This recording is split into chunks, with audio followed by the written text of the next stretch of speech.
Hey folks, so today I'm going to be jumping in and taking a look at making some helmets. I'm going to talk to you a little bit about reference gathering, about how I approach breaking down some of the shapes, and show you how I start things out. My general process is I'm going to be picking a reference, talking about some of the pros and cons of some of the different models or objects you can be going from.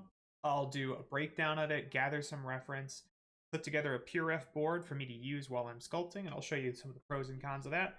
And then I'll actually jump into it and try to get through my major sculpting and then breaking down a few of the parts. In order to get a polished final result, I probably won't have something that's fully finished or completed by the end of the stream. But my goal is to have everything blocked out, planned, and be building several of the pieces to show you how I approach some things like that, as well as how I can use some of the techniques of the noisemaker, some of the alphas, maybe even try out a couple other cool features that are in Zbrush. So let's go straight into it. And now, of course, I've got my Zbrush open, but I don't really use this when I'm starting out because, although I've been doing the cartoon sculpts, which is you have like a single cartoon image, we're going to have to pull down more information. One of the places I like to go when I'm concepting or trying to find good references or resources, Pinterest is great, searching is great. Maybe you have an idea in your head already, but if you're just looking for things, I like to come into ArtStation.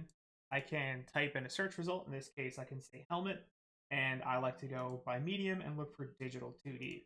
I want to avoid 3D things because those are kind of already models and renders, and if you're just starting out, there's the real habit of trying to follow exactly how they did it. And this assignment and the whole project really is about training your brain to be able to convert something that's two-dimensional into a three-dimensional shape. Like, how do I convert some of these shapes or interpret those to make it a 3D mesh? Something like this is probably a pretty good reference. Again, I get front, side, back views, a lot of detail, gives me color, but also gives me a really good sense of the paneling for it.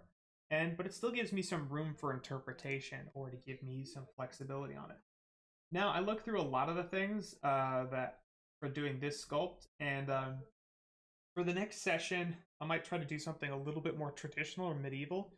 But I figured for this one, I wanted to do one of these kind of sci-fi helmet sculpts that are really popular.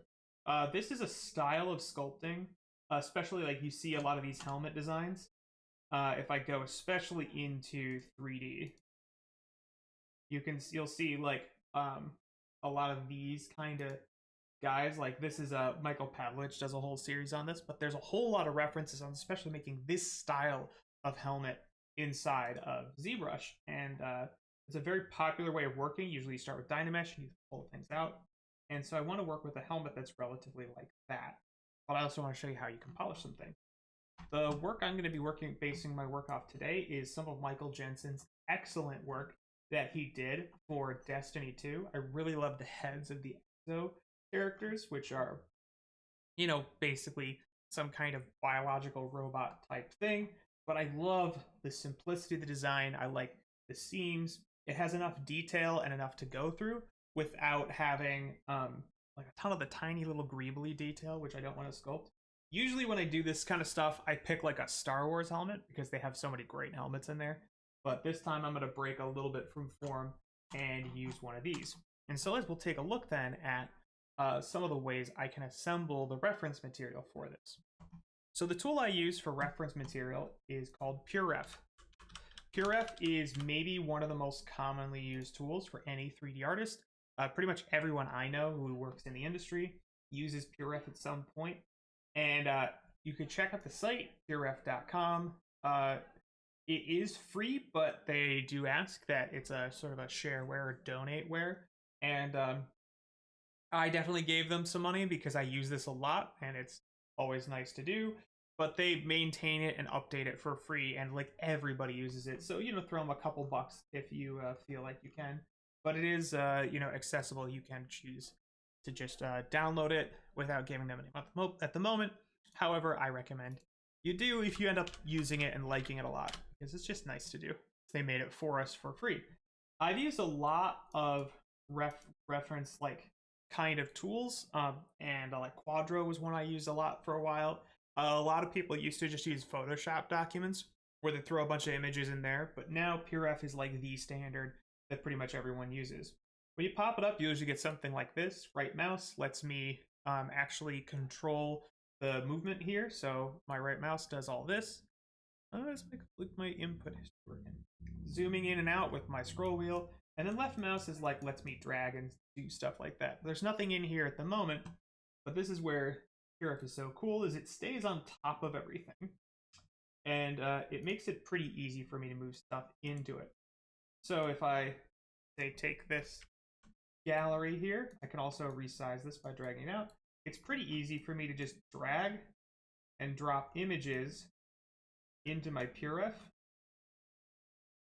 And I'm going to see if I can find some other, these are some great renders of a already 3D model, but I'm going to pop in and I'll look for Destiny EXO heads and see what I get on just a general image search.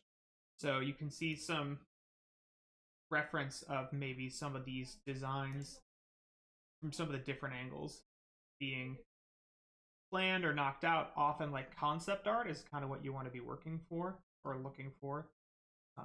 This is a pretty good one. So let me again drop in. You could find there you go, someone who actually worked on the game and some of the designs that they did. I like that one. But like I said, the simpler for me, the better. But this is going to help me fill in some of the gaps of some of the information, maybe. So I like to start a project when I have a fair bit of concept. This is pretty nice. If you can find like art books, those are also really great too.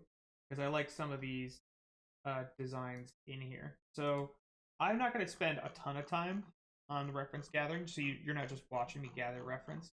I personally would spend a lot of that time on it, but for me, showing you today, I'm just going to try to like knock a couple quick things in.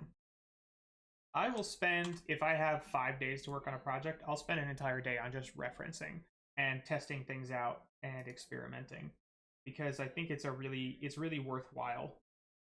So I could try EXO heads concept. I have never regretted spending more time gathering reference. And in fact, as you go, you usually end up needing more time to work on stuff. If I was doing a full physically based rendered thing, this is also where I'd pull down references or material spheres or images of those for the different metals or surfaces or manufacturing. But I want to go ahead and show you why PureRef is cool. So I can zoom out, I can select all this stuff, I hit Control Alt and up, and it resizes everything. And then with it still selected, I hit Control N, not Control N. What is it? Is it Control P? There it is. Control P. I don't need my note here, which will resize everything to fit this scene. And now I have this little guy right here, and there's different modes, like you can turn it on to be like transparent, which is always kind of cool. Let's see. I don't really want that. That needs to go through. There's a.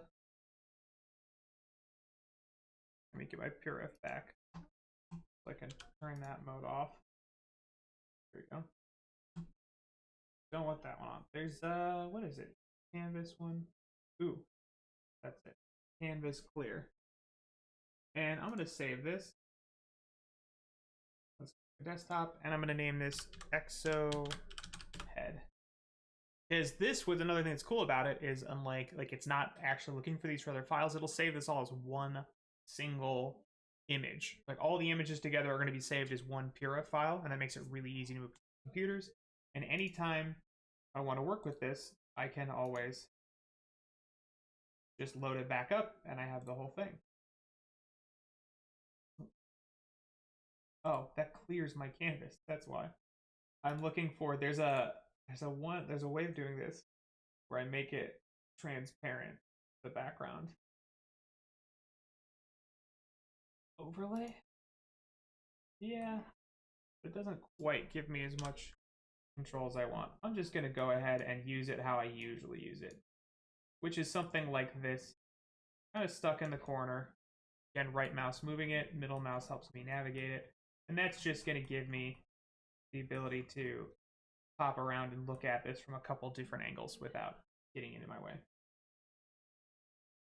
So now what I want to do is I'm going to take, I suppose I'll take this image. This is a pretty good one. So I'll copy that, and I'm going to go ahead and do a little draw over in my sketchbook. You can use any tool for this. I personally have been using a lot of, let's scale that down. I use a lot of the Procreate on my iPad lately. But this is a pretty good tool for this kind of thing too. Okay, let's put that in. And I'm just knocking things out. So I'm going to get you out of the way really quick. Let's turn on layers. I can't see because it's under that.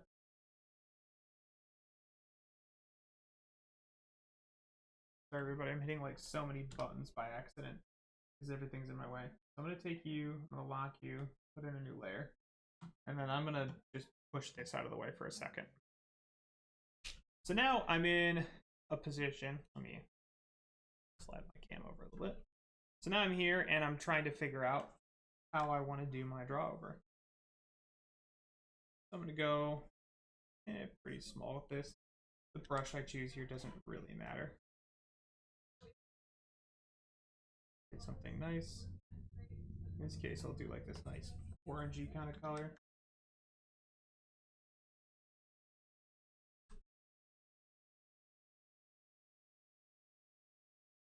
Pick something a little larger and a little darker.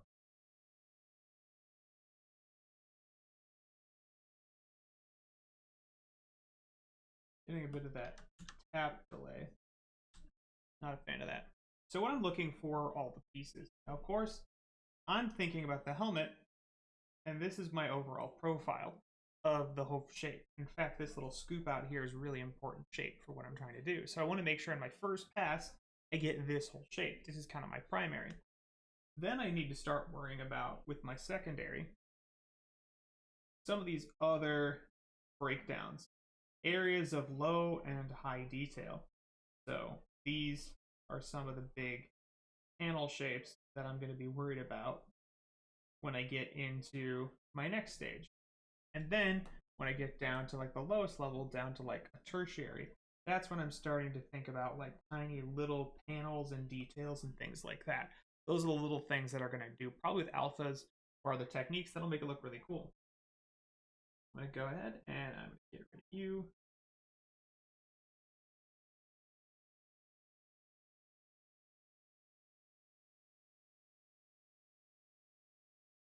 You.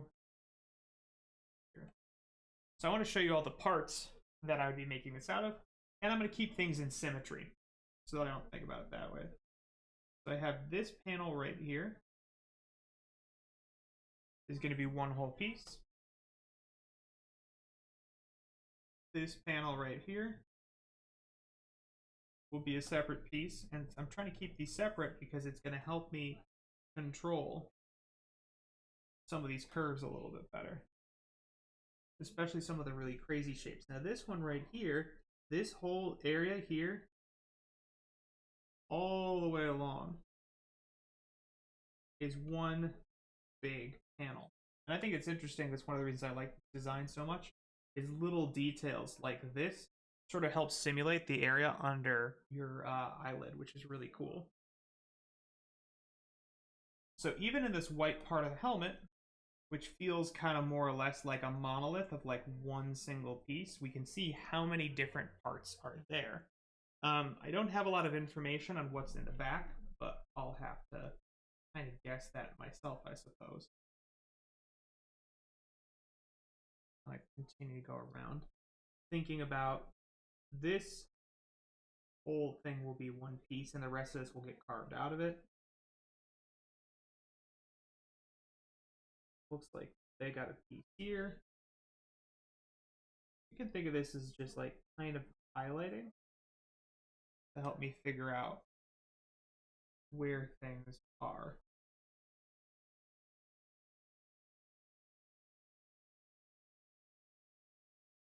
I like that shape there.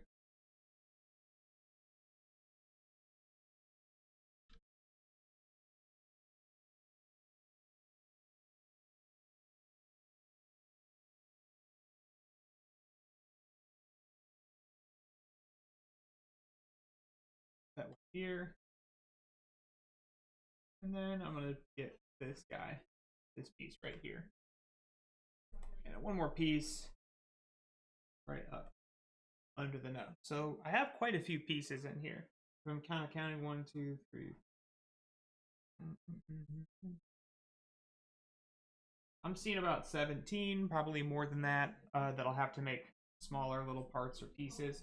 But this is a good start for me as far as understanding. When I do a model like this, it's always nice to take just like, it took me like 2 or 3 minutes just to go through and break this down. And I think it's generally worth doing because it helps you understand a lot better what goes into it and where your problems might lie. I'm going to see if I can fix my chroma key again.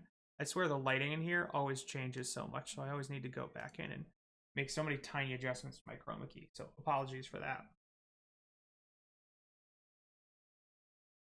So with this, I'm actually going to take this image and I'm just going to, I don't know, control, wrong guy. And I'm just going to screen grab it while I got this in here and add this into my PureRef board. Again, one of the many advantages of using PureRef. And Control Alt and drag will just let me resize it and position it. And now anytime I want, I can check out my my breakdown. So I'd use this instead of Spotlight because I can put so many more images in there and it's really easy for me to drag and drop images back in. So now I can have this hovering over. I know where I would put my images in something like Spotlight. I'm going to start out here with a Dynamosphere 32. It's one of the ways I like to start a lot of projects. And like there's so many ways you could start, but it's a good breakdown. And now that I think about it, I'm actually not going to start with this because what I'm going to start with is this demo head. I'm going to use this, and I could use head planes too, but I'm going to use this because it's going to give me the proportions of a head already. It kind of gives me something to start with to build a helmet off of. So when I'm building a helmet, it's really nice to be able to just have this so that I can, know that I've got head proportions and a lot of the stuff is going to line up based on where a human head is. This is not the greatest head in the world. In fact, there's some kind of little proportional issues with it, but it's fine and it will generally proportion in size to it. Definitely if you're ever going to do something like this for like a project like a head scan, like some people do a full scan of their heads and they'll bring it in here because then you can get the sizing right. It's great for 3D printing. A lot of cosplayer type people use this program specifically for this kind of thing. If you check out the Zbrush Learning Center, there's like, I can't remember which artist does it. It's like a really great series on sculpting a full sci-fi helmet inside of Zbrush, which I really recommend because it's got a lot of cool stuff in here. So I'm going to append a sphere. I'm going to start this sphere generally in the location and the size that I want it. And I'm going to go ahead and Dynamesh it. Keep our visible count down to 5 now. That's geometry. Don't need any of these right now. I'm going to go to my Dynamesh and I'm going to set it to 32 because I like to work pretty low. And let's start by clipping some stuff off. I know I want the sides to be relatively flat. So let's use Clip Curve. And that's going to like kind of clip this out. And then I start to sort of shape and form it around the head. Thinking about like the profile here is what I'm trying to get, is the right curvature. And then thinking about this little back piece kind of coming off here.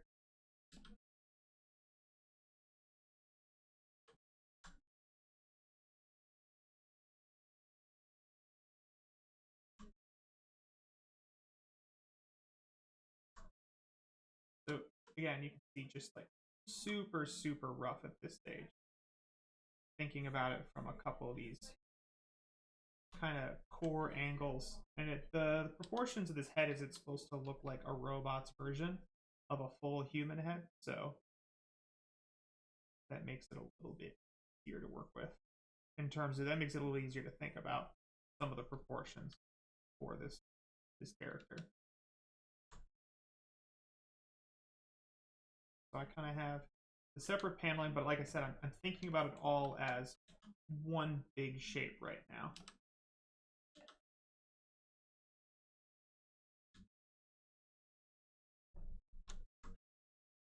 And let me put in a couple lines for the eyes, and I'm going to use this to help me kind of define the sockets because I can kind of see under it the transparency. So that's going to give me some sense of like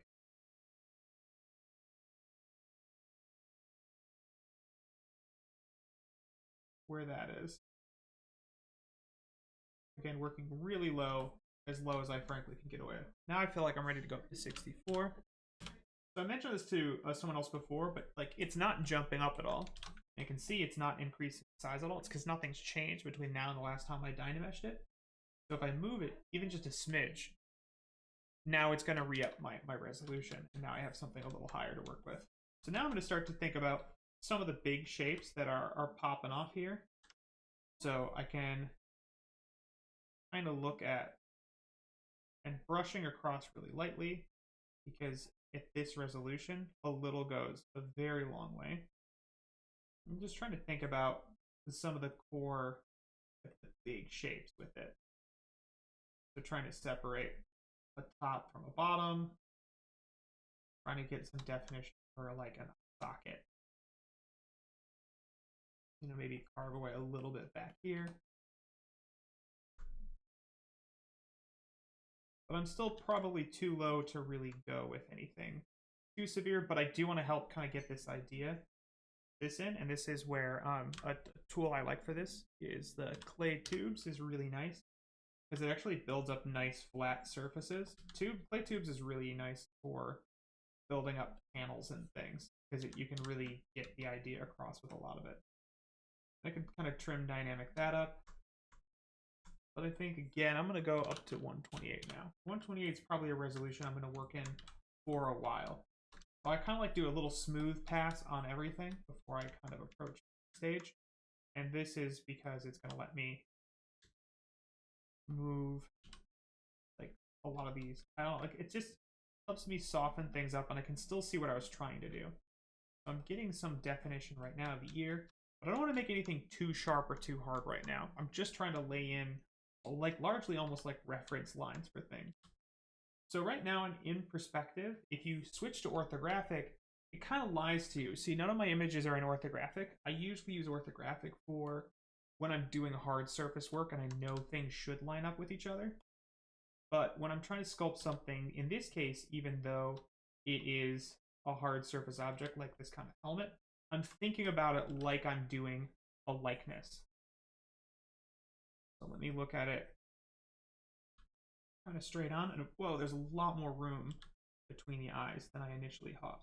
So I'm going to go ahead and really change the shape on that. And Damien Standard is my most commonly used brush for this stage because I'm just kind of knocking in big shapes. Again, it helps that I started with some referencing, but like I can do as much visual measuring as possible to figure out how high and how low things need to be. So this kind of comes down, and then I think it comes up a little bit. There's sort of a stair-stepping kind of thing happening, like right under the eye here. So that needs to happen. So like this lines up kind of with the inside of the eye, like this line here. A little bit further over. Standing standard, keep it pretty small. And I want to make sure this line here, then this almost hits the inside, like that guy right there. This one kind of hits this curve here. So there. That is relatively to the center.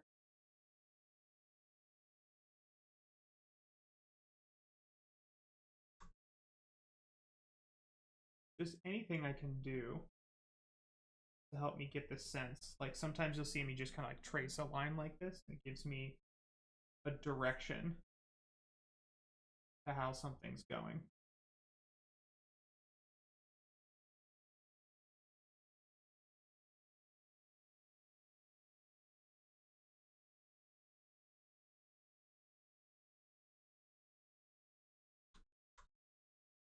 So I can see already this was kind of in the wrong spot. Got between here and here a pretty strong little line. And I'm not trying to get it too perfect right now. I'm just trying to like lay in what I would consider major landmarks. I've done some, like likeness sculpt work, and honestly, this kind of thing I find is helpful. Like, it's helpful to have a little experience doing some likeness sculpting, I think. Which I know people taking this course are pretty new to Zbrush, so probably haven't done a lot of likeness sculpting.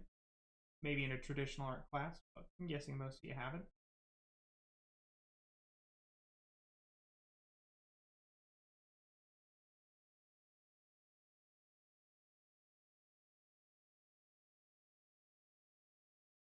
My clay, I don't really use a lot of clay buildup here. I tend to use clay and clay tubes. The problem I have with clay buildup is the way it builds up form is a lot.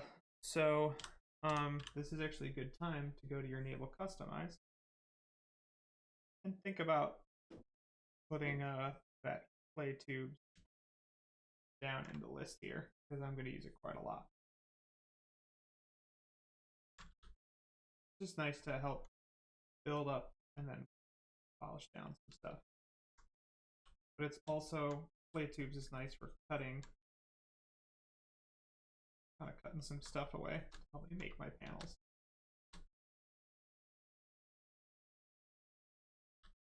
So if I was doing a live character, one of the first things I would do is place the eyes, because it helps me get a sense of where everything in the head is. And it doesn't really have eyes, but there are these little kind of simulated like lenses for the eyes. So I'm going to make a version of that. Let's go append, go polymesh, solo that. I'm going to use some of those Z modeler tricks and techniques that we used last time. Let's make a cylinder.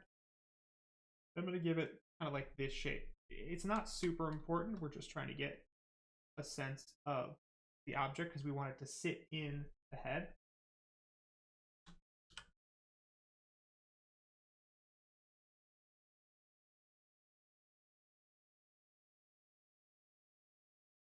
Because it's serving the purpose for us of an eye. Giving us room to help define an attitude for the character.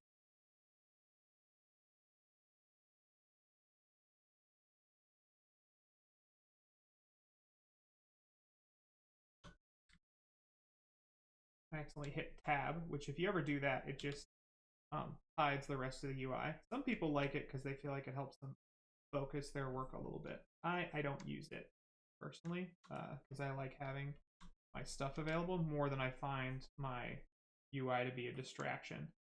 And honestly, as you're working, like, feel free to customize the UI however you see fit. Everyone is going to have a slightly different way of looking.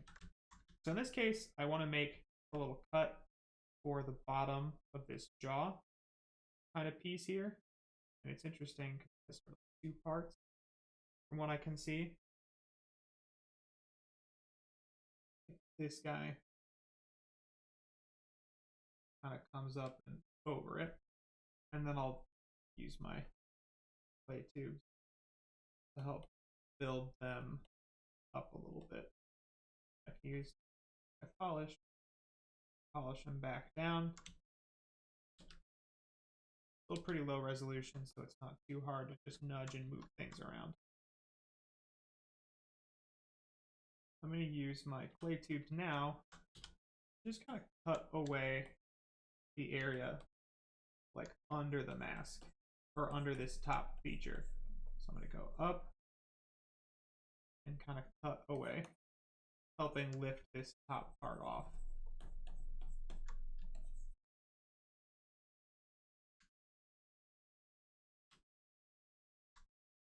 I have this kind of sense of a brow, maybe right about here. Goes up,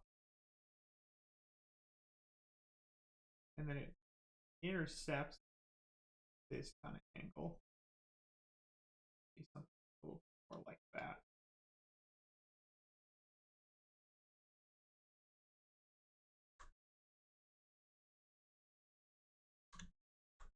Trying to do my work as much as possible on the same sides.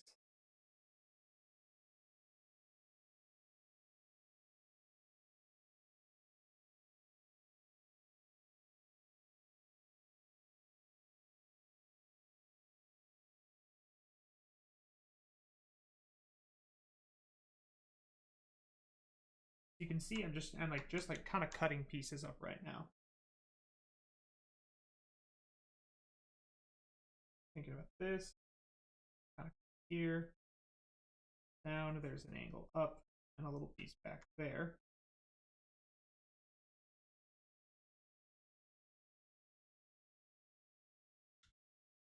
This little sphere thing for the head, I might have to build that out a separate piece, kind of off the bat. Not sure what's happening here, but I'll have to use my imagination a little bit because I don't have a good back reference for it.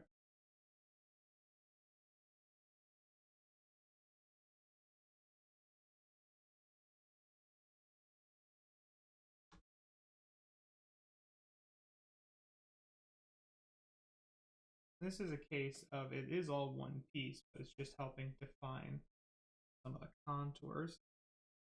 I have a very strong angle coming off this guy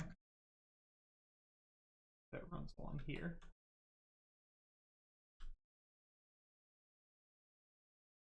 So if I use trim dynamic with Alt, it'll actually pull up towards it, which is great for like leveling out stuff like this. And then I'm going to use clay tubes, kind of carve some of this away, move it back out.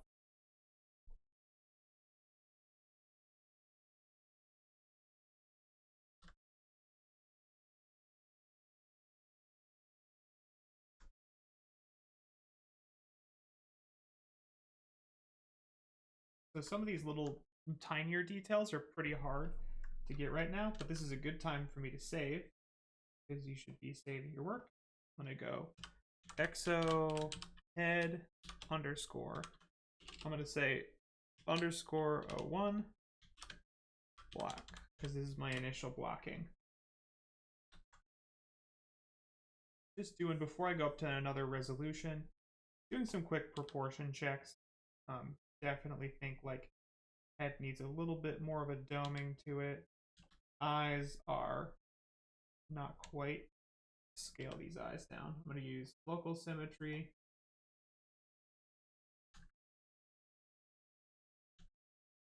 Let's put local symmetries. Oh, I don't have X on. That's kind of trying to get the right proportion of stuff.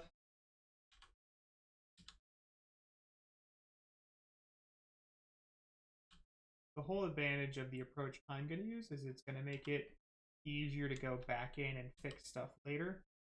But we want to get our lines and geometry as good as possible right now. So like one of the big things I notice is it's a little thin down here.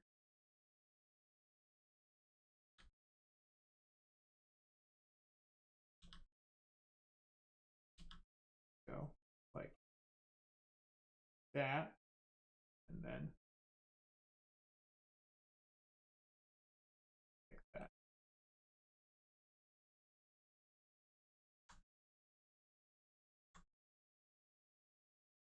One of the really important shapes that I mentioned before is I need this curvature. So I'm going to take move tool pretty large. And if I alt, it moves it towards and away from the surface. And that's going to help me kind of control this sort of sallowness that I want to be getting in some of these shapes.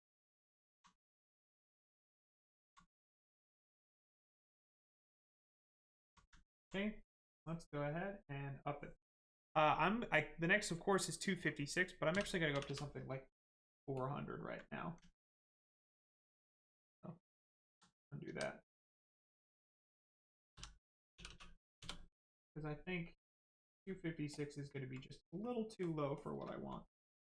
As you can see now, as I touch it up, like, there's a lot more definition to stuff. And that's going to let me work a little smaller and a little sharper with some of these shapes.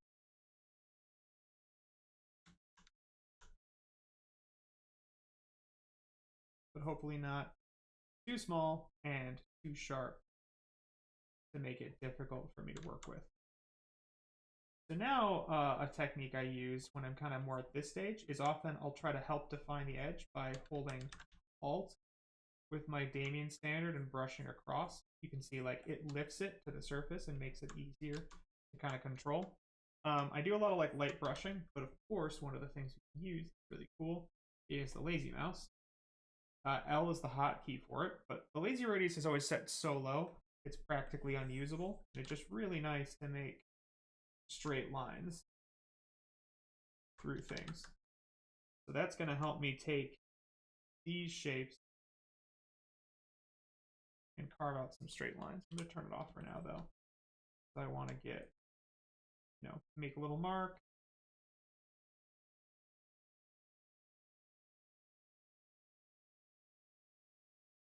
Definitely it should kind of come up a little bit more before coming down. And then something like that.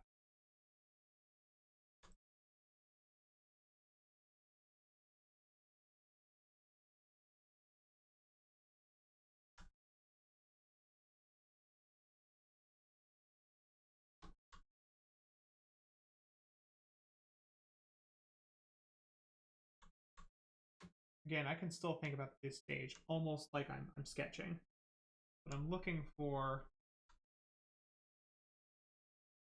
kind of some of the most important angles and shape.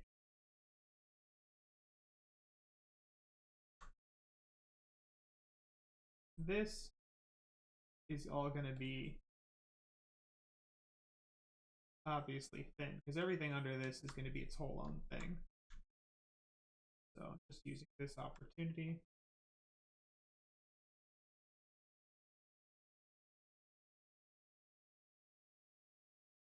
To carve some of this out.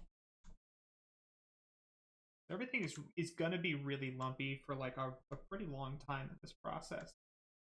I see I got a pretty strong line running through here. So use that and pop in with my high polish and just use it to help me define as I brush across this particular shape.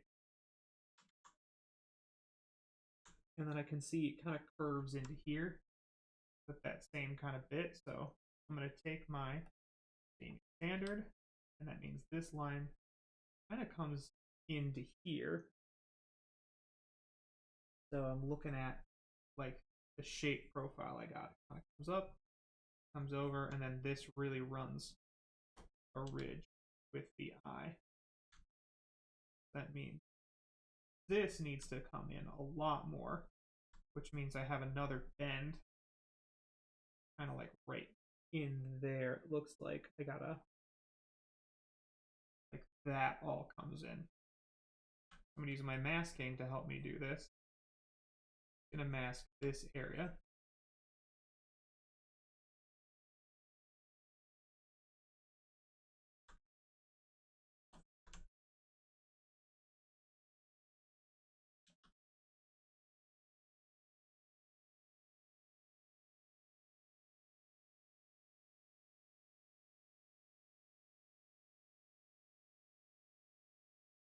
This kind of really pushes in a lot more.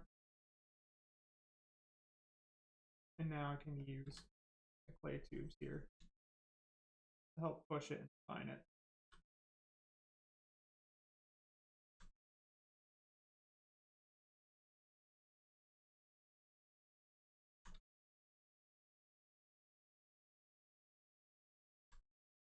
So it's thinking a lot about like where do things turn. This should be flat across the front, sort of sinking in a little bit here. But this is where I kind of think about this as like a secondary form, because I'm thinking about the curvature of my surfaces, because I'm thinking about how light reflects. Which reminds me, another great way of looking at this is I'm using matte cap gray right now. But one of the materials I like, especially when I'm doing this kind of thing, is this guy, because it gives this really shiny reflection on the surface that gives me a lot of information on what exactly it is I'm doing and going for.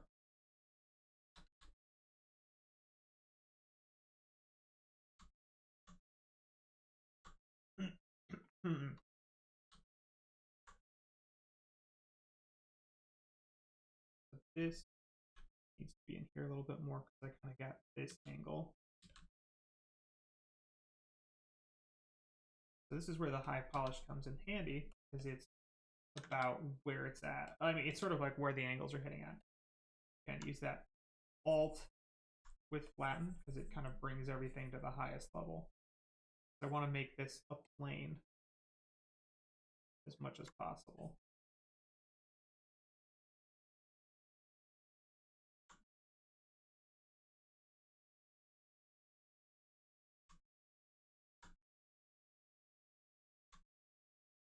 But I'm really pushing it pretty far with what I have right now. I'm going to run a pinch along the top and just pinch up some of these creases here.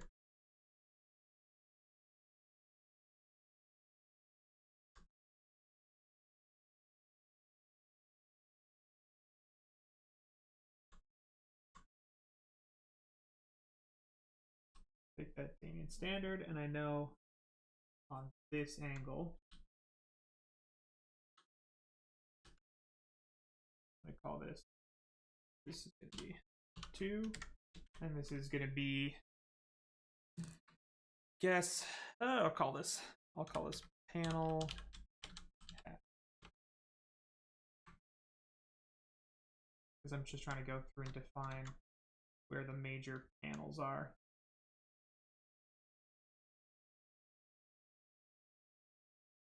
So this runs here, that edge more or less defined.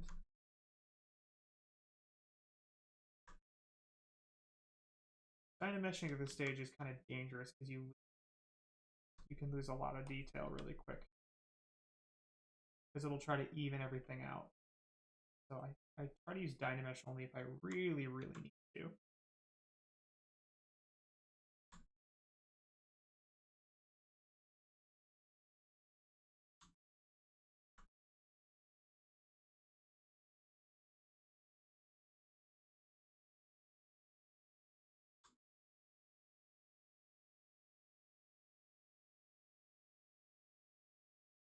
So this angle, a little bit more like,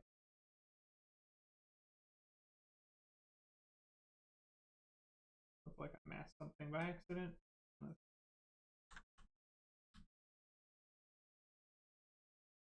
And especially on something like this, the smooth tool, I think about it almost like an eraser, because what I'm doing is I'm adding details to a surface, and that smooth tool is like really erase details.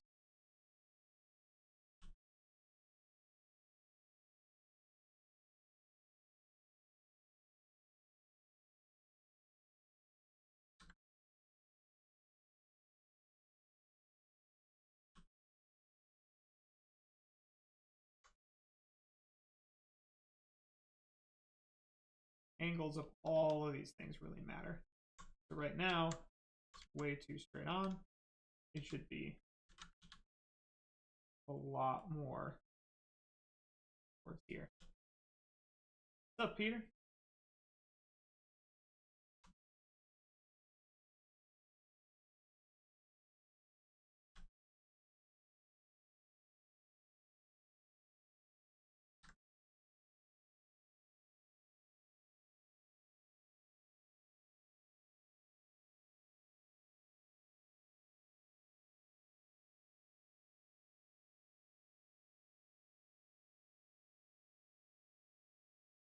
dynamic. Pull some of the shape away a little bit. I'm going to use Damien Standard pretty large to kind of carve it back. I can use high polish.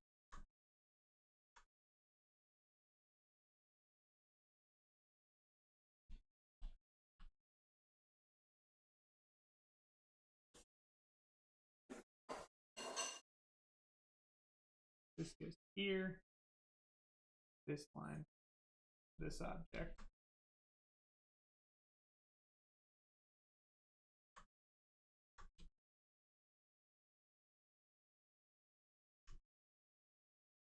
Looks like we have another kind of defined crease that runs from kind of this corner into, well, this is all one line.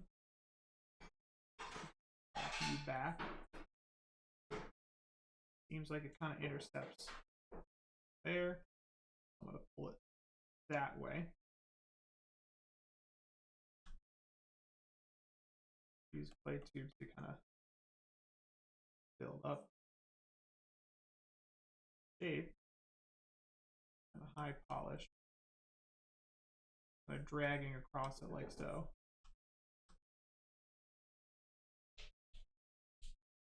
Making hard surface, like, you know, just these clay tubes to kind of build up anywhere I need surface. So I'd say kind of the irony of working in something like hard surface is the cleaner you want something, kind of the messier it's going to get as you're working on it. Like I said, this is not going to be my final version. This is just a base for me to work from. And I'll show you how we get from here to, I think I'll just focus for right now on the top of the helmet and the individual panels, because that's going to take enough. Yeah, oh, I mean, all my streams are like that. UIs, the color scheme stuff is really easy to change. It's just preferences, eye colors, and you can click everything in here. I've definitely gone overboard on it. I think what most people do is they just replace the orange with something is what's most common. But I've definitely seen people go real far with it. Not me, though. So this line comes here, and then it sort of shoots off of this.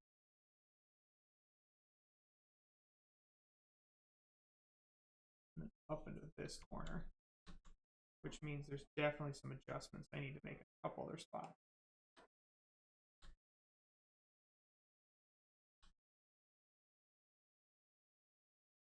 This shape's got to come in a lot more. This one to go mask all this because I don't want to move it by accident. This is again what masking is really useful for. Just letting me move part of this, but keep the other parts kind of where they are.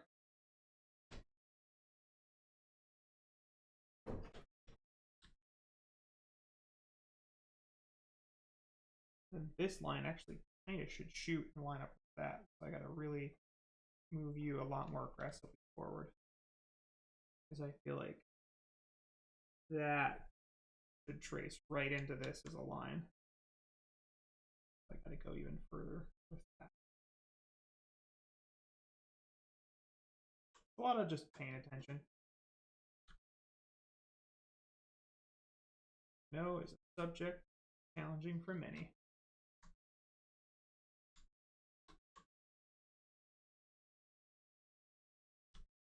I got this shape here, which goes across both these. So here, kind of over to the end of this.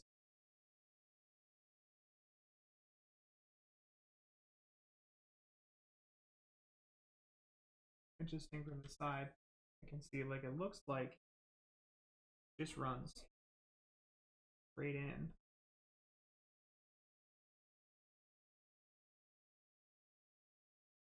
Build that up a little bit, and then trim dynamic to kind of knock it back. Polish.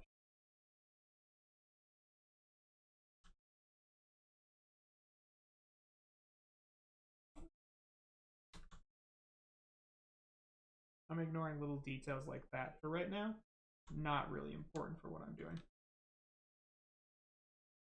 Seems like it runs into here, and here there's a cut, and another one will go here, and then around.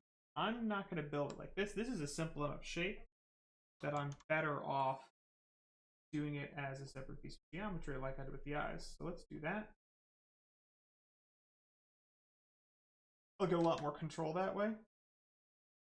Solo, Z modeler. Let's load up in cylinder 3D. Let's make it a lot thicker. And yeah, that's a good number.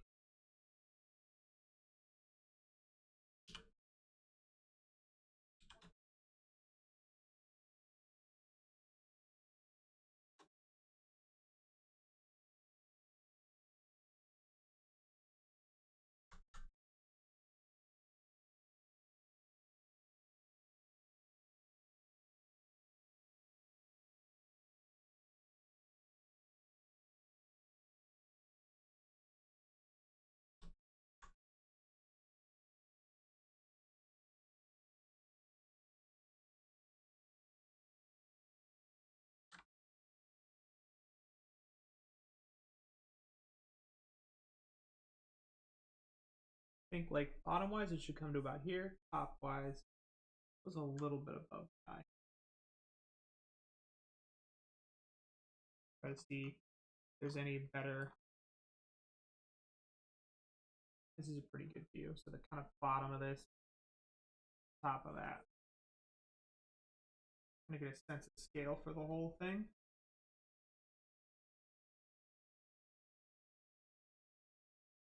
And then I'll just toss it in. And come back into here and use clay tubes to just actually clay buildup will be good for this because clay buildup gets rid of stuff like that. Kind of clay buildup to get rid of things.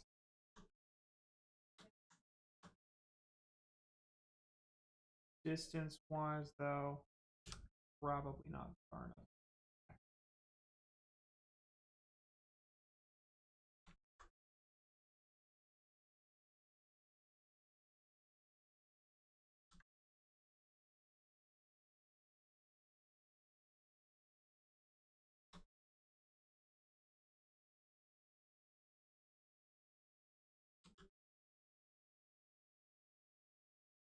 And just kind of giving a little, I feel like real Bob Ross when I'm narrating this kind of thing. Like, whoop, making little sounds.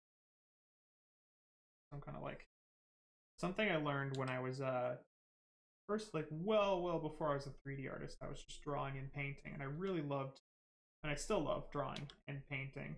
And one of the things I certainly picked up from that was the value of drawing a line in the air. So I'd try to get like, look at something, you see something in perspective, and you're trying to figure out like, what's the angle of the top of this painting? And draw it a couple times, trying to like build the sense memory of the angle, and it made it a lot easier to help me figure out. Maybe figuring out, definitely, there's not enough depth to my skull. Like giving it a real look-see here. I can see I'm not quite sharp enough on stuff. What you can always do, just take the whole thing. So, stretch it all out.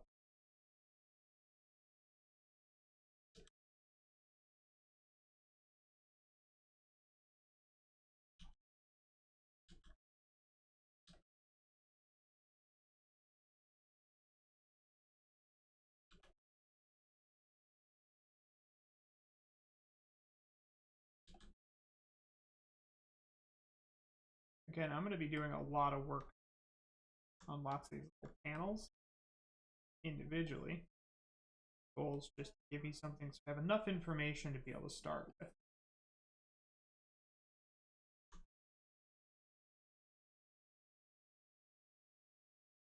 Like there's another little, this has 2 stages to it.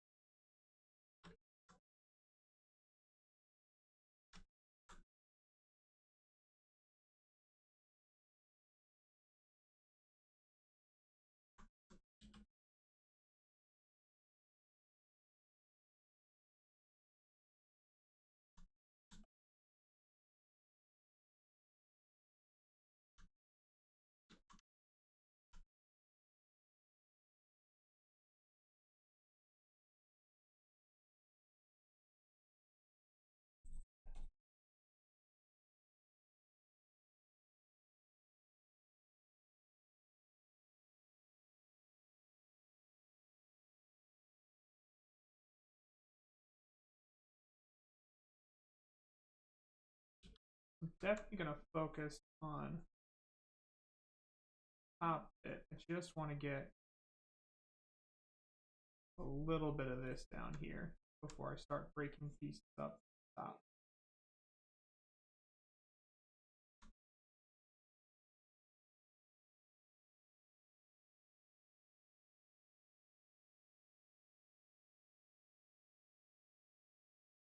I said I wasn't going to use clay buildup, but I guess I lied.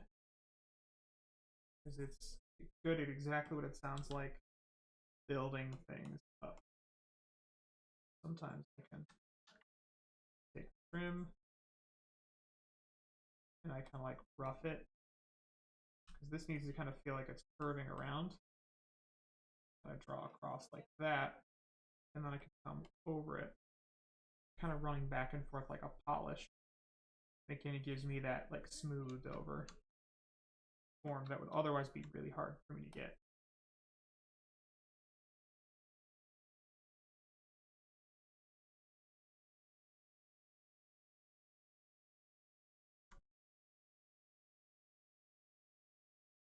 All the clay brushes are really designed to fill in gaps.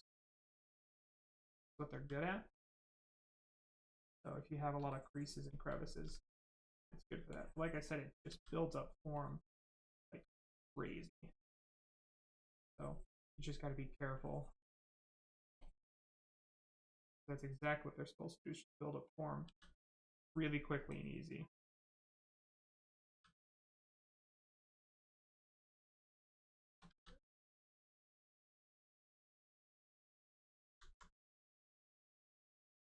So you can see I'm starting to get a lot of the details as I'm going already, getting that real sci-fi kind of look to it. What I don't quite have is all these little curvatures, all these little surfaces. You can see much more closely when you really get into it where everything's going, which is kind of my next goal of thing. So what I'm going to do now is split this into two parts, and I'm going to work on the white pieces and I'm going to work on the black pieces under it, because the kind of white part of the helmet is really something I'm going to treat as its own entity. I'm going to take this opportunity to split it, and I'm going to split it by duplicating it. Put solo things out, kind of get things by themselves.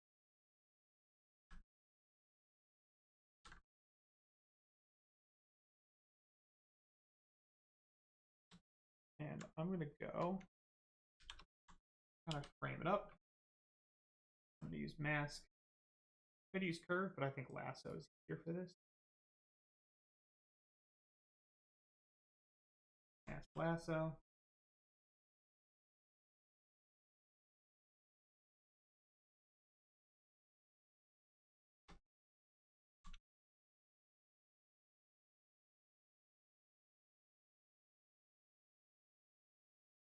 Just kind of erasing parts of this I don't need.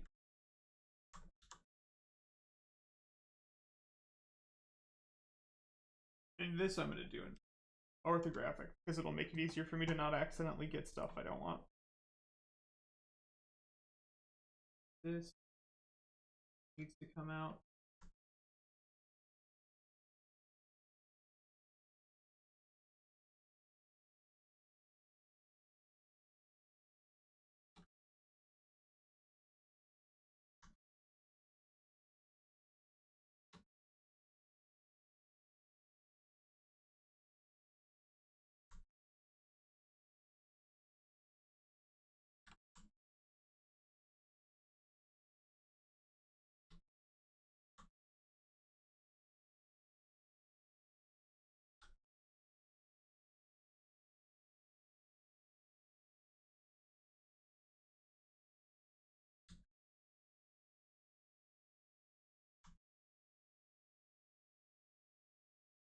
I'll leave that chin piece separate for now.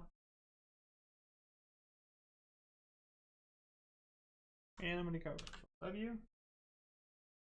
I'll get a different color. There you go. Something a little easier to see and identify.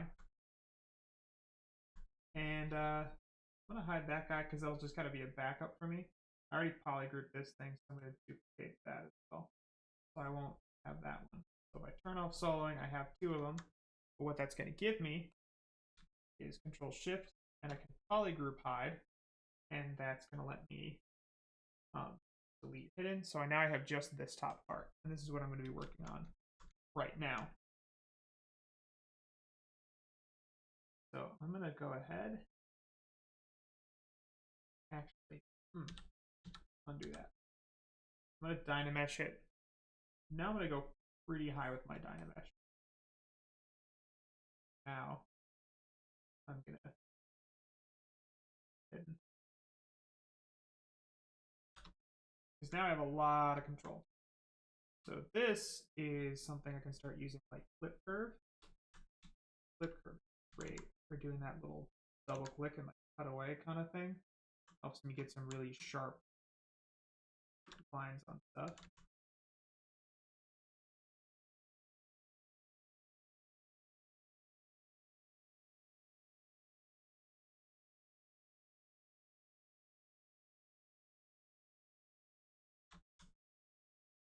Got to be careful not to cut a lot of this back here, so I'm actually going to hide the back so that when I cut out these eye holes, it doesn't cut holes out of the back or something by accident. Let's go back to flip curve.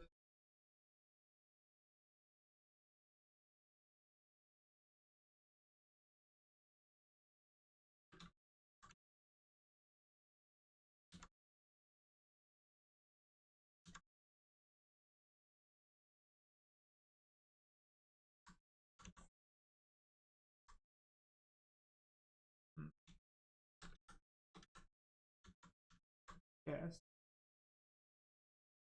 I have to do this 1/2 at a time, like so. I'll have to go like that so that I can, because otherwise if I flip curve,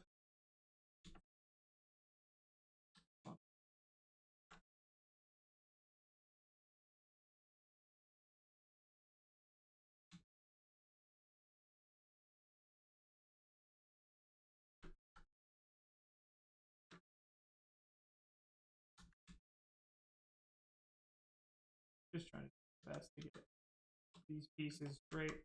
Another thing I can do here, this mess here, rather that if possible. Let's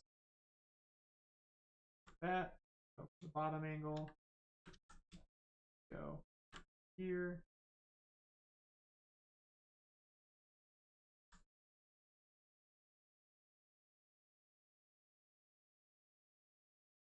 Flip that back.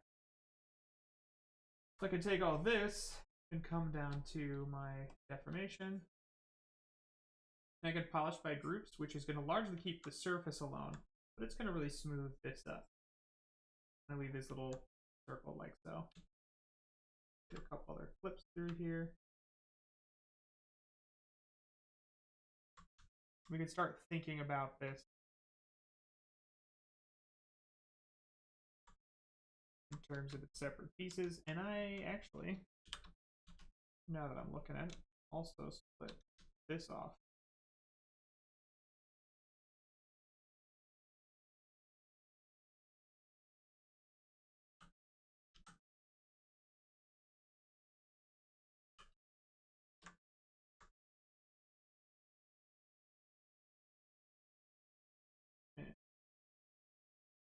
Tight. Good.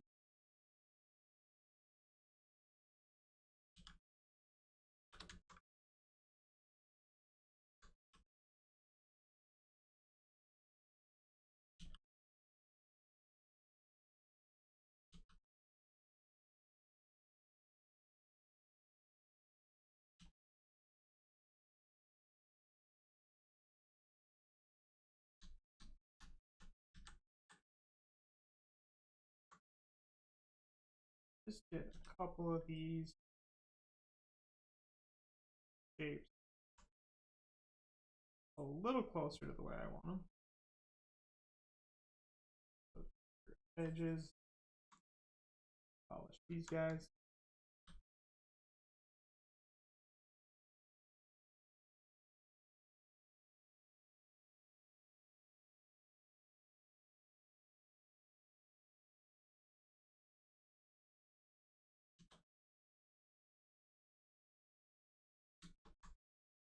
I want to start thinking about this now in terms of these just raw panels. So I'm going to take this panel right here, because I think it's one of the ones I have best defined. So that's this shape, and go back in, make sure I have generally the shape that I want.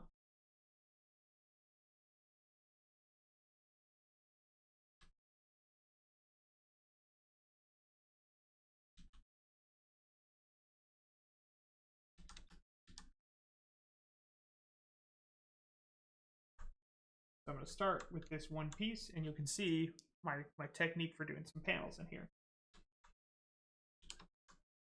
So there's a couple ways you can do this to mask it out. I think the way I like to do it, though, is I can do my select.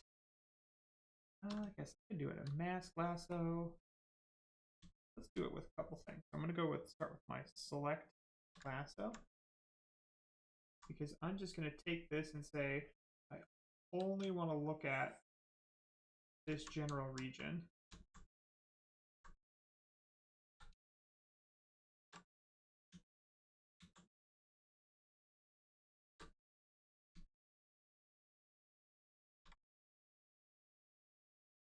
I'm sort of using this lasso here to help me subtract shape from it.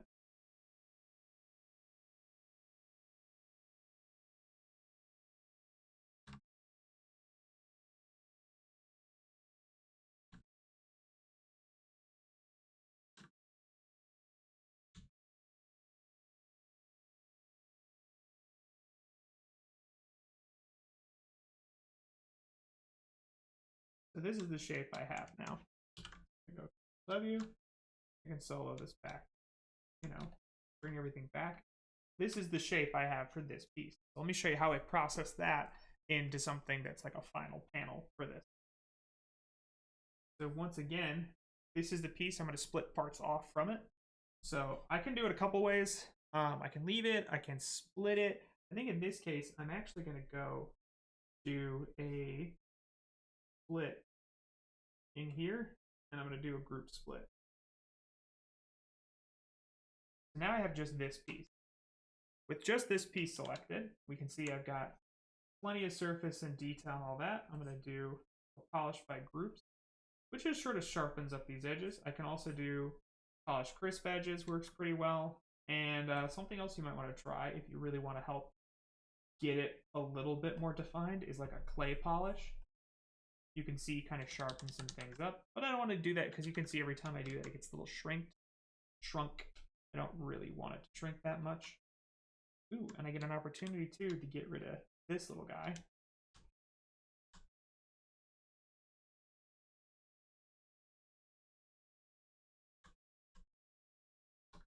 Make sure I don't have any of this stuff in there.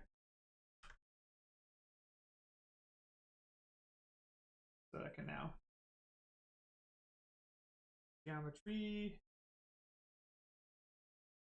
and delete them.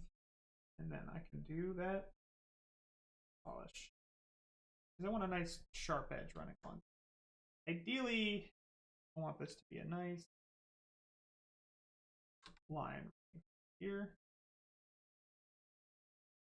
So and hidden. Polish. Okay. Then give myself the best possible chance of getting my curves to like kind of run the way I want them to.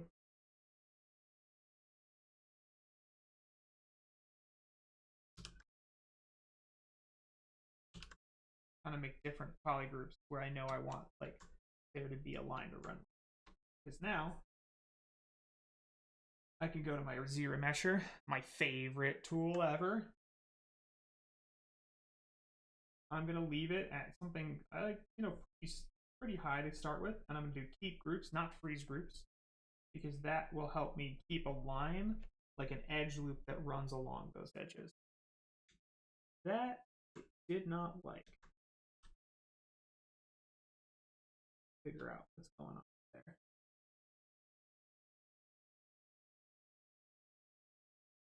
Hmm. Not a fan of that line.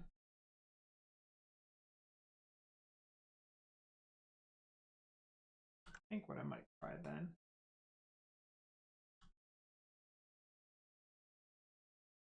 is get it to reconsider the way I'm interpreting this. I'm just going to treat this flat thing. This little crease is more or less going to be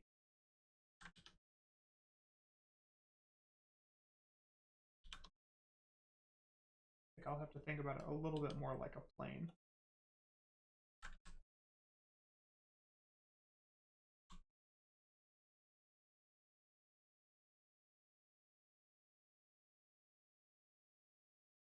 And again, I want to always polish it first.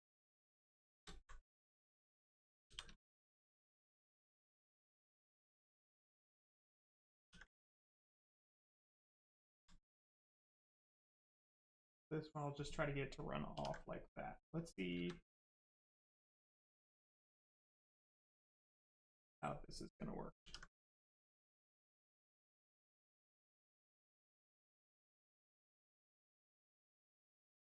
Ooh, man, what is it just not like about it? We turn off the Dynamesh.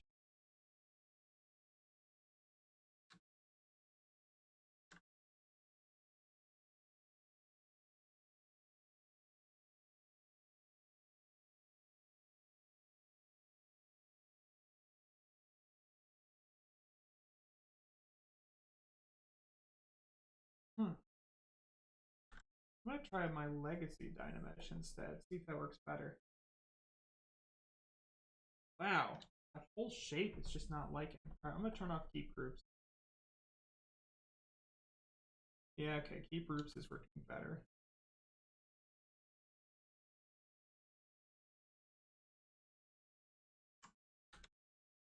I'm gonna try doing a lower poly count to start with then.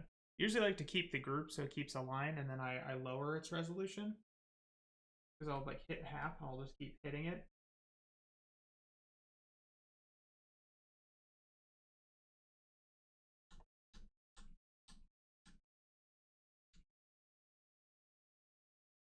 Do same resolution. I'll try.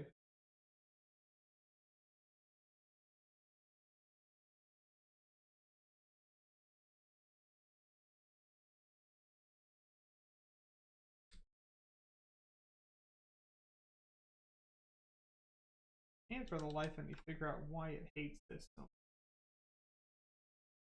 gonna play with my settings a little bit.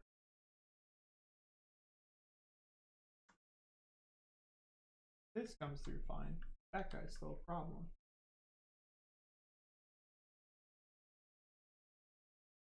Say it's Zbrush and I go low with it.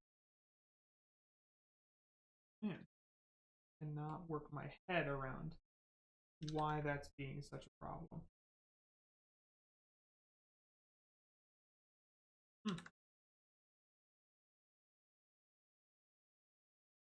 I suppose the alternative is to build that part by hand. I don't want that. Turn on detect edges, see if that helps. It helps a little bit. Man, that whole shape, it is just not a fan. I'm going to try really quick going polish by groups, and I'm going to go polish by groups. I'm going to turn this guy way like this because it's going to really sharpen up a lot of stuff. Now let's see what.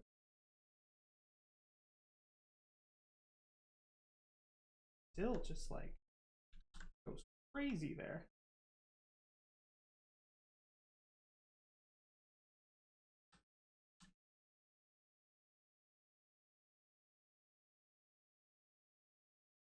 Must just not like the shape is just weird enough that it's really struggling with it. So that's leaves me in an awkward position being how do I get you to behave? See if I can push it a little bit more. up.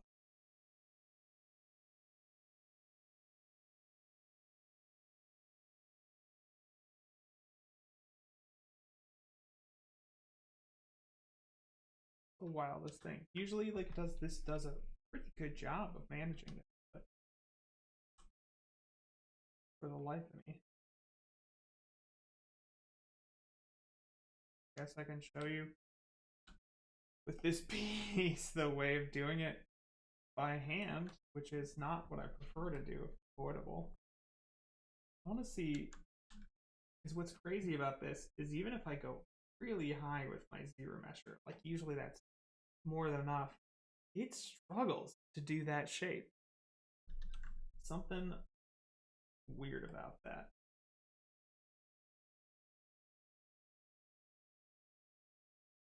Let's see if I kind of go like this. But if I, now that I got this,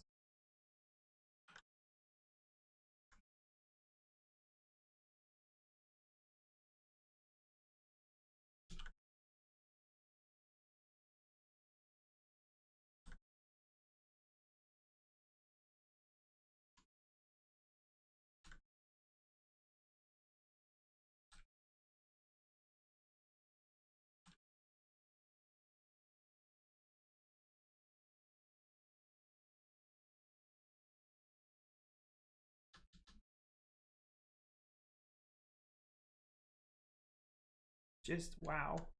I'm flummoxed, everybody. Flummoxed, I say. Huh. I do not want to build this by hand, but I think I have to. I'm going to try a different part just to see if something else will behave a little bit better. I'm going to go to here. I'm going to go into my solo. And let's do this. This is a pretty big piece. Got a lot of shapes to it. Let's see what you do for me. Let's take that select lasso.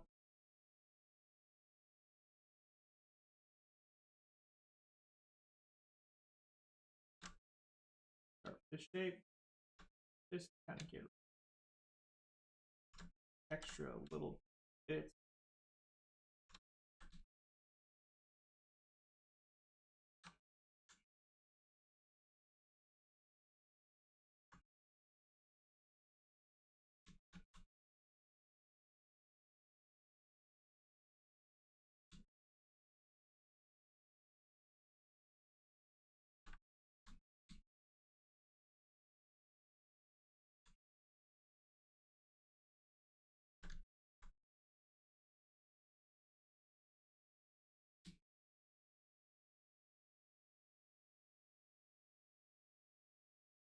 Okay, this is whole piece.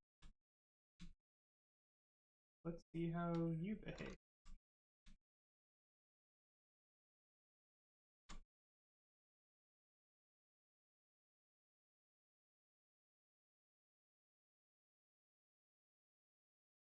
Fingers crossed. I'm gonna go Control W. Split.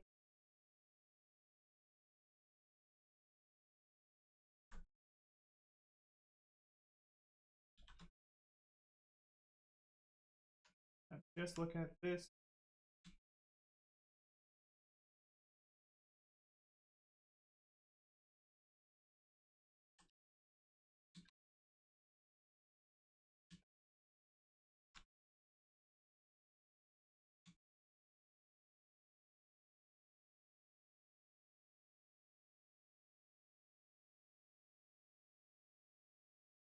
Polished by. Oops. Sharpen up edges. Let's see what happens.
It's really shredding stuff up here. There must be something wrong that I'm just not seeing. You know what I think I have is a bunch of little points that seem like they're flipped on the wrong side. Here's what I want to try, just in case. I'm going to do an auto group. I select this. Oh gosh, I think that's it. Try it again.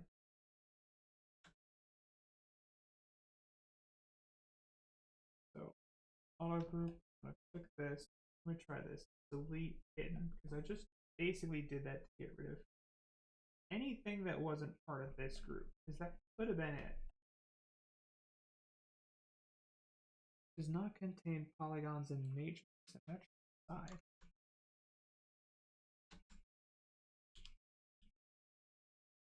Okay.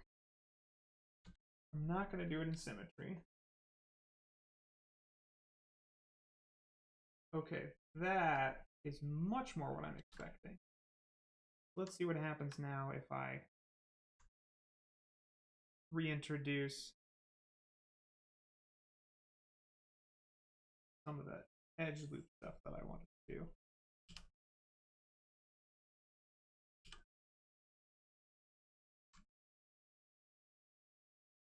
If basically anywhere I have a creased line, I'm hitting this up.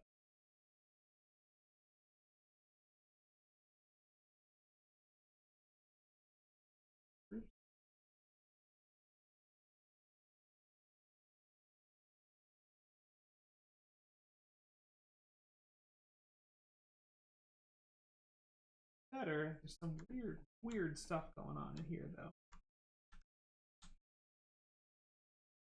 Deep groups is what I'm not freeze groups. There we go. That's like exactly what I'm trying to do. Don't know why that was being so difficult. The other one, I think, might have just had a lot of invisible dead stuff. So I'm trying to go reasonably lowish on this. If you get too much lower, it really like obliterates stuff like that, but like low enough that I still have everything. And now I'm gonna go in here with it in transparency mode and just sort of reshape it.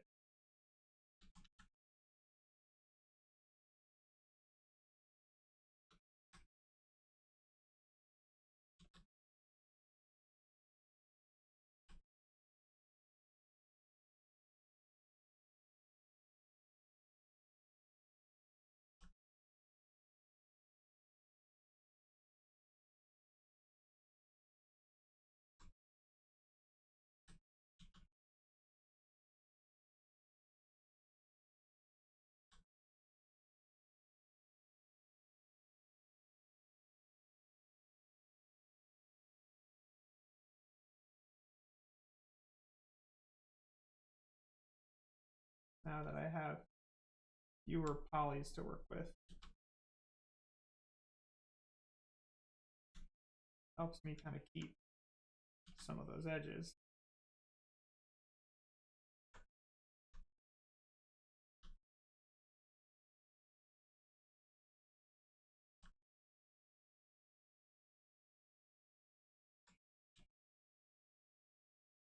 And it helps me kind of control this to turn it into a smoother curve. I can use high polish to sort of bring that back down.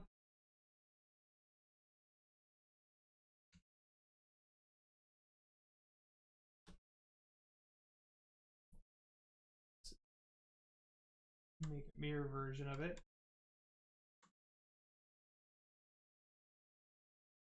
This is kind of going to corner here.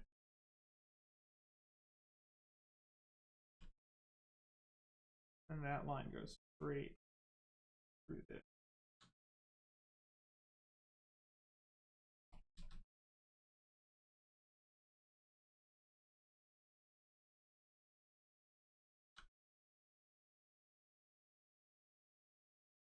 Probably could have spent more time polishing this to get it to where I want it, but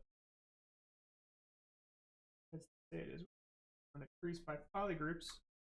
so that when I smooth it, it's going to help me keep some of those creases.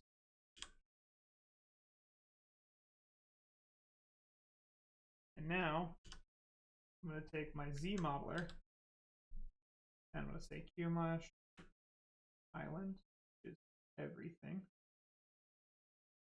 And I'm going to push it in. That's the surface. And it kind of made everything reversed. Fine, because all I have to do is go to display properties, flip it.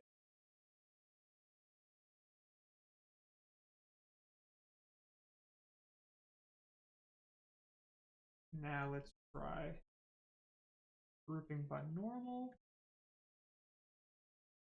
Not bad.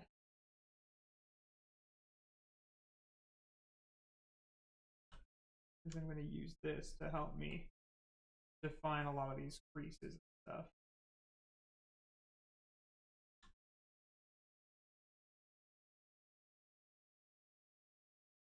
I'm going to take this old guy here.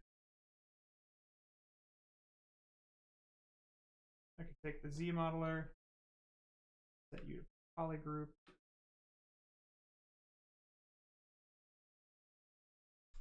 And I'm just trying to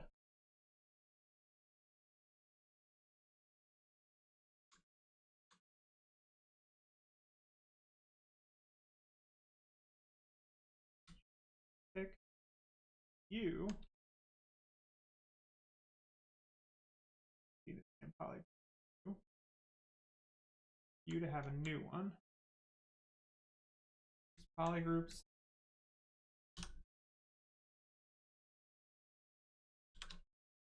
And I have this piece now. I'm going to really make my life a little bit easier by just removing some of these edge loops. So many running along here.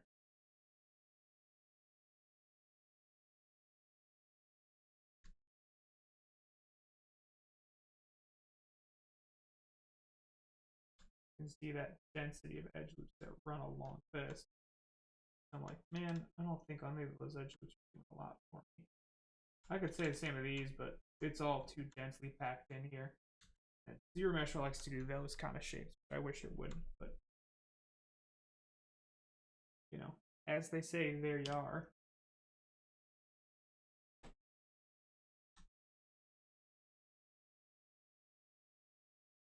Missed outline. So to give me this, because that's not doing what I want it to do. Z modeler, and let's. I'm gonna take that. Insert point, and then I stitch here, here, and because I'm using polygroups, I can do uncrease all. Z modeler, do group. And that's at that.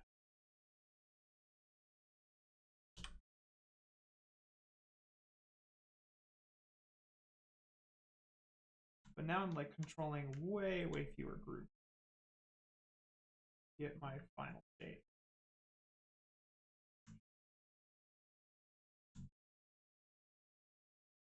Let's take the whole thing. Because they tend to shrink up in a little system, I give it a little inflate.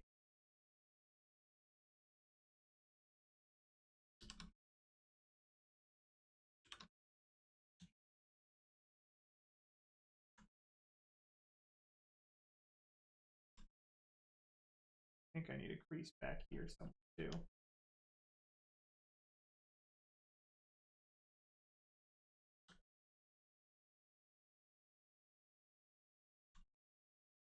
Maybe right about there.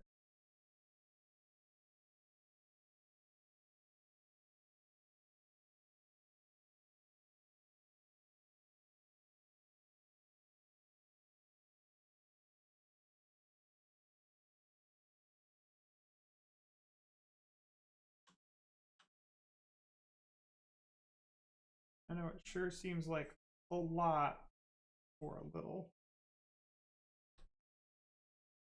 It's just how we can work so that I can get something that eventually I can throw more small details onto. Now when I'm trying to straighten out my lines or move points around, I have a lot less to work with.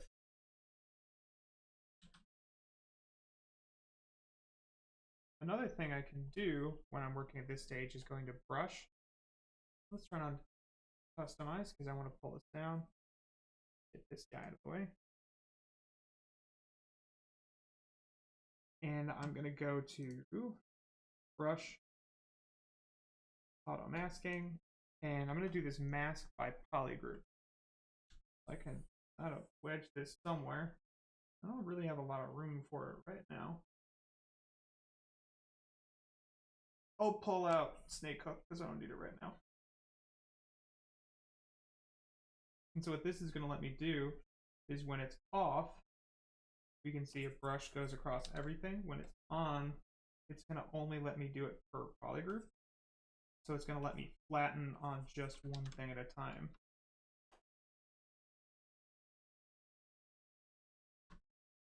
So that's going to be convenient.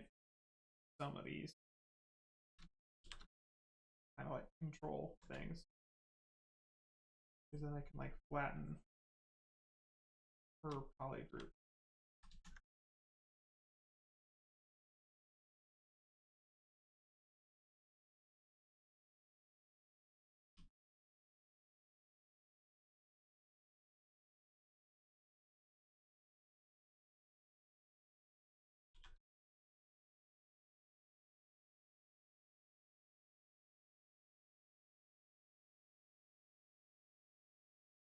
One thing you need to do. Mesh.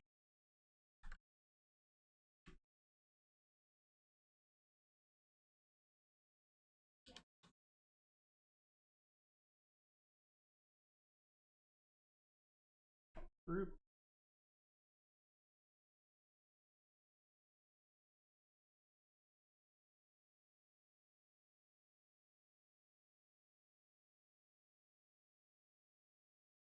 Freeze polygroups. That's going to do for me.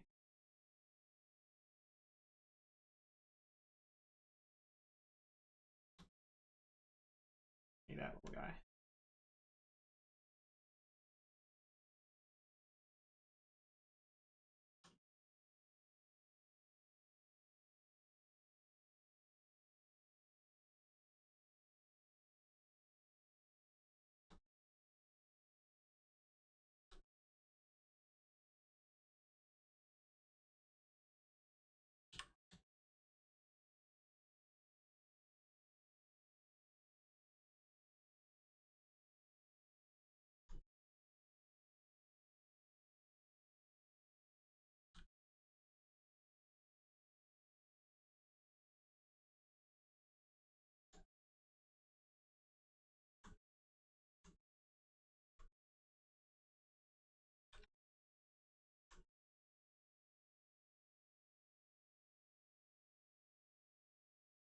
So a lot of work here, but we can see what it's doing for us.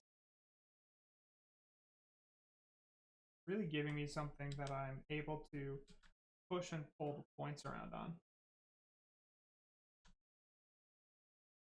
Someday, when Zbrush gets its fancy advertised retopology tools, doing a lot of this very differently. Right now,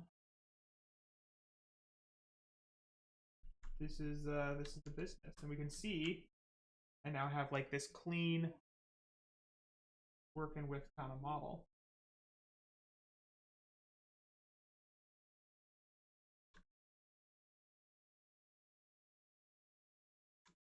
As a result, we can start to see I can build these pieces out one by one. I'm going to try fixing that because this was that one I was really struggling with, if you recall.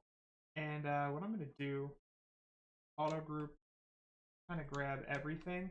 And I'm not going to try to do it in symmetry like I was before. So before I was doing everything in symmetry, I'm not going to. I'm going to delete hidden, so I'm only working in half of it.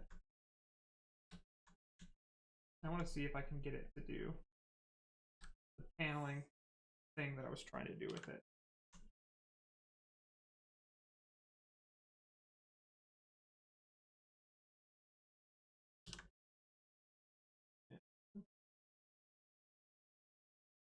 Let's do that.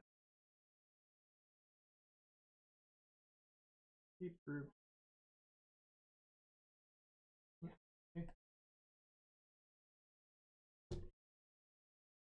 So symmetry was the problem. So I got rid of half of it. Deleted the symmetry. Now it's happy. I mean, ish. So I go low, like as low as I feel like I can get away with. And then it's just a matter of, let's do mask by polygroups here. Just, if you ever get this, like you accidentally grab, hold on something, you can just grab and hold on again. Get the brush you want back.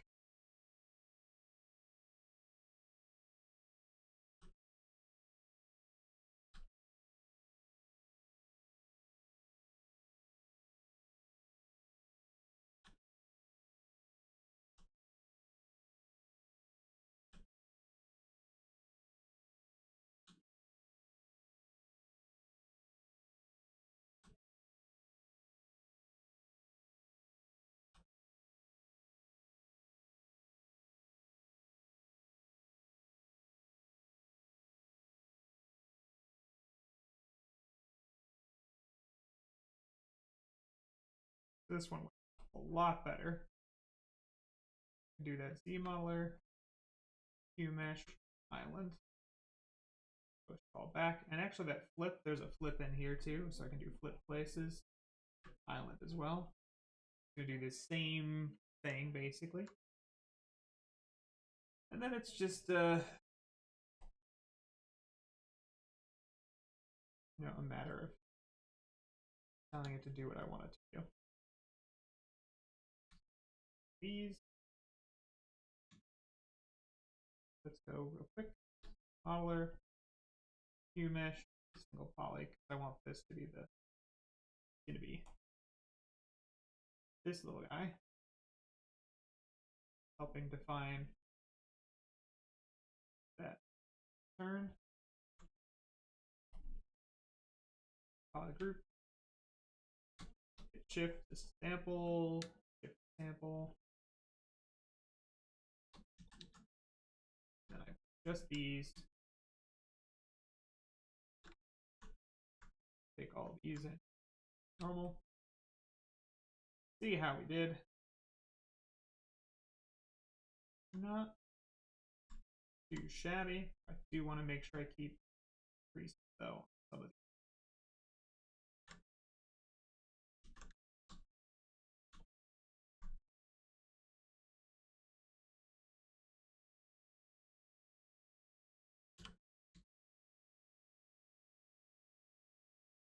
Let's give you a little plate.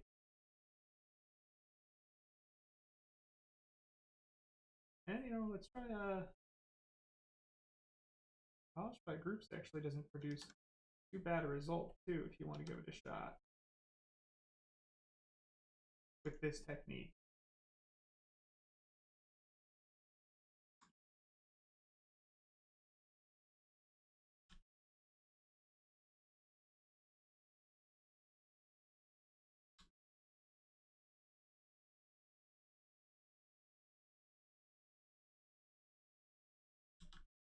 Now it's a matter of getting these pieces to line up with each other. And I'll show you one other thing before I kind of sign off here.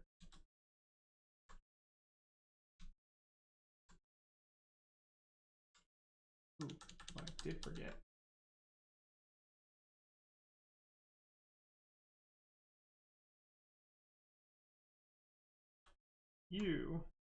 We needed a nice crease right here.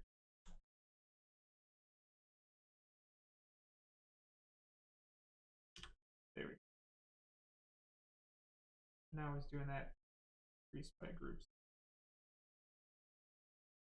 Which I bet if I do here too, that's nice. That helps me smooth these out quite a bit. Ooh, yeah. That makes me happy. So now I have these two separate panels, but what I can do, let's say this, and I'm going to call this zremesh underscore panels. What I can do with this now is take these two panels that I've created and I'm going to merge them. So I want to show you, I now have this one subtool. Ooh, I got a mirror involved. And in this case, mirror. So my mirror well goes the right direction. So now what I do is this is where move topology is great, because it's going to let me move pieces by themselves. A little tricky because it's sort of local symmetry will help me here. Go.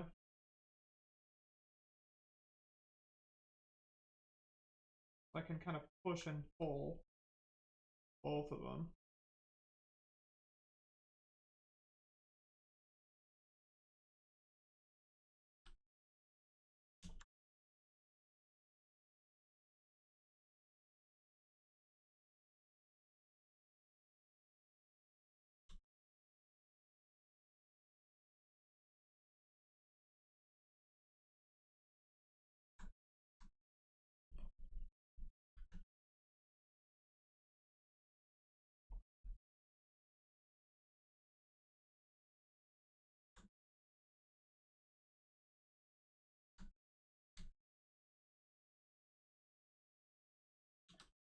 And then I can also move them together, just whichever move tool I want to use.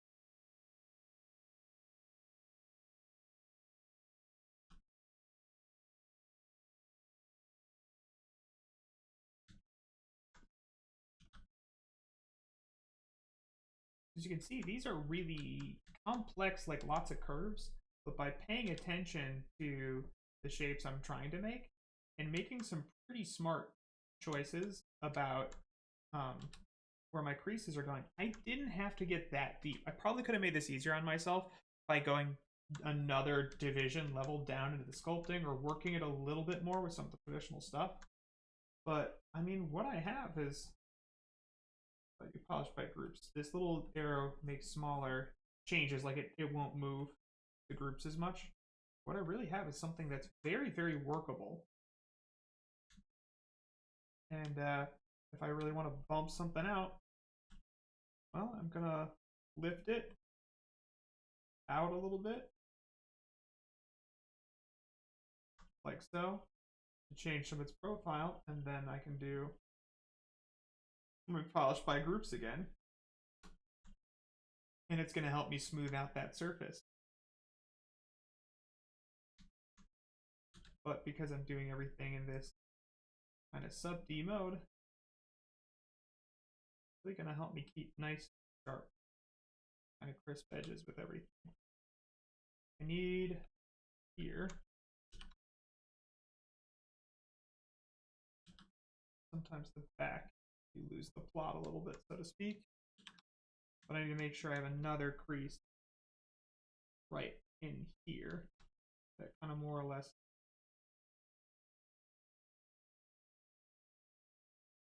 be right about there.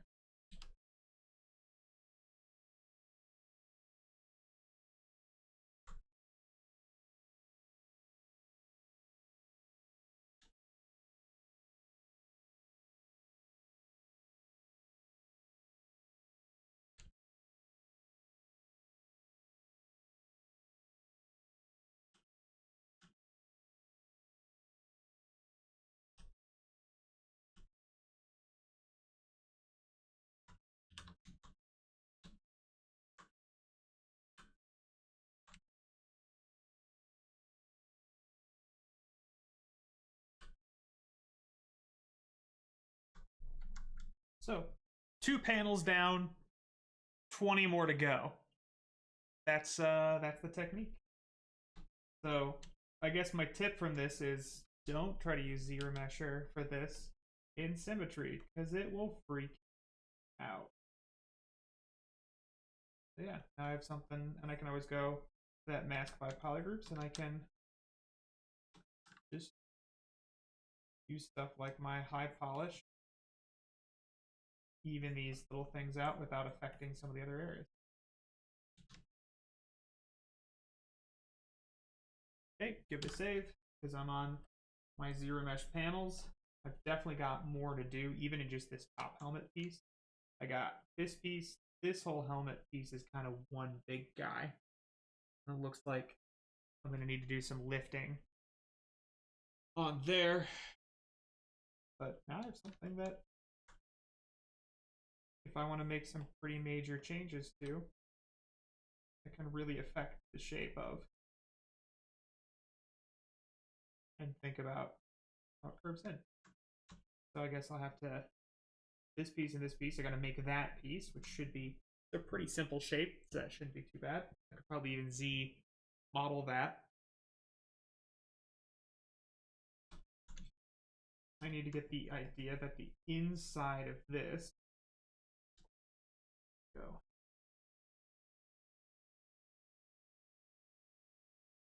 I can use this here to help me like lift up this inside like so. So that whenever I get into this and I have this piece kind of carved away,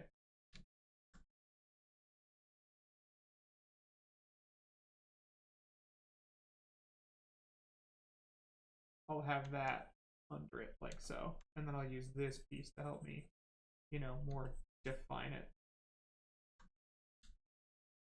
That'll work just fine. So 2 pieces basically on the top. Oh, 3, because I got that little back piece here to make too.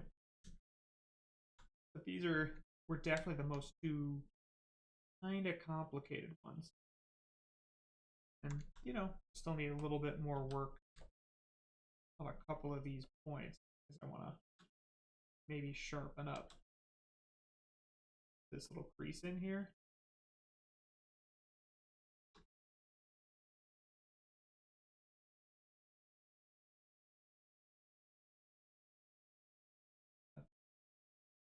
Push that around a little bit and then polish it some more. Definitely turning kind of mesh off. I don't want to do that by accident. And kind of, and I can do it real small too. Not posture features. Tap it, and it does it really subtly.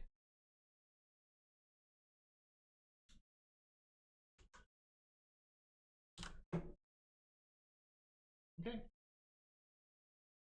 Well, thanks for tuning in, and I'll check folks in the next one. So looking forward to seeing tomorrow people posting their work in progress from the helmets. Don't forget, you can post questions about like, is this cool or not? Is this a good project or not?